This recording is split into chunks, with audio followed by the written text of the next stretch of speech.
उत्तर प्रदेश की सियासत में 2027 का चुनाव अभी दूर है, लेकिन उसकी तैयारियों की आहट अब साफ सुनाई देने लगी है। नेता पुराने समीकरणों को फिर से टटोल रहे हैं, पुराने साथियों को फिर से करीब ला रहे हैं और शायद इसी वजह से आजम खान का नाम एक बार फिर यूपी की राजनीति के केंद्र में आ गया है। शिवपाल यादव रामपुर जेल पहुंचे, जहां उन्होंने आजम खान और उनके बेटे अब्दुल्ला आजम से करीब 1 घंटे तक मुलाकात की। इसके बाद शिवपाल यादव आजम खान के समर्थकों के बीच पहुंचे और वहां उन्होंने जो कहा उसने सियासी चर्चा को और हवा दे दी। शिवपाल यादव ने कहा कि 2027 में समाजवादी पार्टी की सरकार बनाइए, अखिलेश यादव को मुख्यमंत्री बनाइए और आजम खान को गृह मंत्री बनाया जाएगा। अब जरा इस बयान की टाइमिंग पर गौर कीजिए। चुनाव करीब आ रहा है और अचानक आजम खान की अहमियत इतनी बढ़ गई है कि सीधे गृह मंत्रालय तक पहुंच गई। सियासत भी कमाल की चीज है, वक्त बदलता है तो समीकरण बदलते हैं और समीकरण बदलते हैं तो पुरानी यादें भी ताजा हो जाती हैं।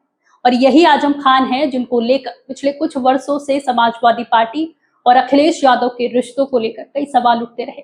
आजम खान जेल में रहे, उनके समर्थकों की नाराजगी सामने आती रही और रामपुर से लेकर पूरे रोहिली खंड में ये चर्चा भी होती रही कि मुश्किल वक्त में पार्टी ने आजम खान का कितना साथ दिया और कितना नहीं दिया।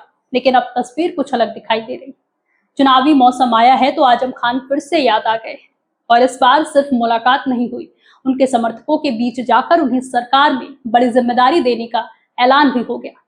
सवाल यही है कि आखिर आजम खान की जरूरत अभी क्यों महसूस हो रही। दरअसल समाजवादी पार्टी 2027 के लिए अपने पीरिय यानी पिछड़ा, दलित और अल्पसंख्यक समीकरणों को मजबूत करने में जुटी है। साथ ही ब्राह्मण वोटरों तक पहुंच बनाने की कोशिश भी दिखाई दे रही है, यानी कोशिश एक साथ कई सामाजिक समीकरणों को साधने की है।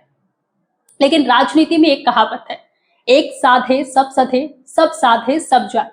अब समाजवादी पार्टी के सामने चुनौती यही है कि वो कितने समीकरणों को एक साथ अपने पक्ष में रख पाती है, खासकर मुस्लिम वोट को लेकर। सपा कोई जोखिम नहीं लेना चाहेगी, क्योंकि अगर मुकाबला बहुकोणीय हुआ और मुस्लिम वोट में थोड़ा भी बिखराव आया तो उसका सीधा असर चुनावी नतीजों पर पड़ सकता है।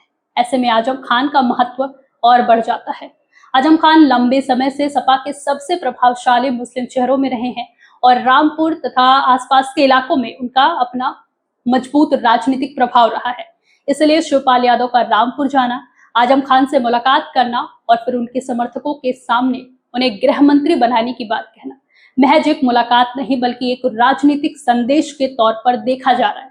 हालांकि सवाल ये अब भी वही है, इतने भर से आजम खान और उनके समर्थकों की पुरानी नाराजगी खत्म हो जाएगी? क्योंकि जिन लोगों ने मुश्किल दौर देखा है उनके मन में सवाल भी है और शिकायत भी। सपा के लिए चुनौती सिर्फ आजम खान को अपने साथ दिखाने की नहीं, बल्कि उनके समर्थकों को भी पूरी तरह अपने साथ बनाए रखने की है। और यही वजह है कि 2027 से पहले आजम खान की सक्रियता और उनके साथ सपा नेताओं की बढ़ती नजदीकी पर सबकी नजर रहेगी, क्योंकि फिलहाल तो तस्वीर यही है। चुनाव नजदीक आया, पुराने समीकरण याद आए और आजम खान भी याद आए, लेकिन इस बार याद कुछ ऐसी आई कि बात सीधे गृह मंत्रालय तक पहुंच गई। फिलहाल आप इसे कैसे देखते हैं, हमें कमेंट करके जरूर बताएं और देखते रहिए तरुण प्रवाह। शुक्रिया।